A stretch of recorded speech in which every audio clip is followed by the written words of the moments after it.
पति ब्रह्मचारी में देखिए कि ईशा होती है अपने नए घर में अपने पति आकाश के साथ में। इतने में आईपीएस आकाश और सूरज में झगड़ा हो जाता है। सूरज अपने घर के पेपर्स लेके पहुंच जाता है और इतने में ही वो ये कहता है कि ये घर मेरा है, सरकार ने ये घर मुझको दिया है, इसलिए तुम अपना सामान उठाओ और यहाँ से निकल जाओ।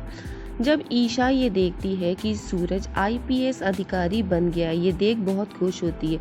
जब सूरज अपने ताइमा और अपने पापा जी को घर लेके आता है आंखों पर पट्टी बांध के, तो ये देखकर ईशा को बहुत खुशी मिलती है। और ताइमा और पापा जी ये देख कर के सूरज को नया घर मिल गया है, वो लोग भी बहुत खुश हो जाते हैं इतने बड़े घर को देख के, क्योंकि ये उन्होंने सपने में भी नहीं सोचा था कि कभी वो इतने बड़े घर में भी रह सकते हैं।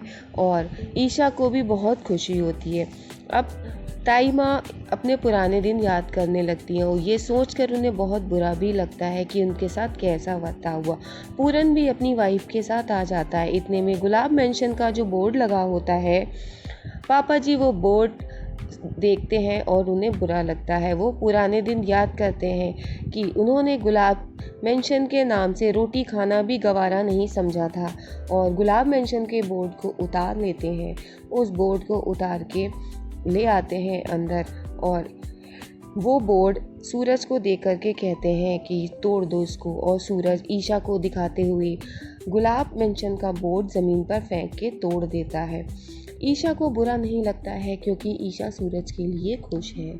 और पापा जी सूरज के नाम का बोर्ड पूरन को देते हैं और पूरन से कहते हैं जाओ ये बोर्ड बाहर लगा दो जाकर के। पूरन वो बोर्ड ले लेता है और ईशा मन ही मन बहुत ज़्यादा खुश हो रही होती। इतने में आप देखेंगे जो बोर्ड टूटा होता है, पापा जी जब आगे बढ़ते हैं तो उस बोर्ड की कांच पैर में लगती है और उनका पैर स्लिप होता है, गिरते गिरते बचते हैं। ईशा उन्हें संभालती है। इतने में पापा जी का हाथ ईशा के सर पे आ जाता है और ईशा के हाथ पापा जी के पैर पे। ईशा ये देख बड़ी खुश हो जाती है कि उसको पापा जी ने आशीर्वाद दे दिया, लेकिन सूरज को काफ़ी बुरा लगता है क्योंकि वो ईशा से अब नफरत कर रहा है। पापा जी कुछ नहीं बोलते हैं और चुपचाप वहाँ से उठ जाते हैं।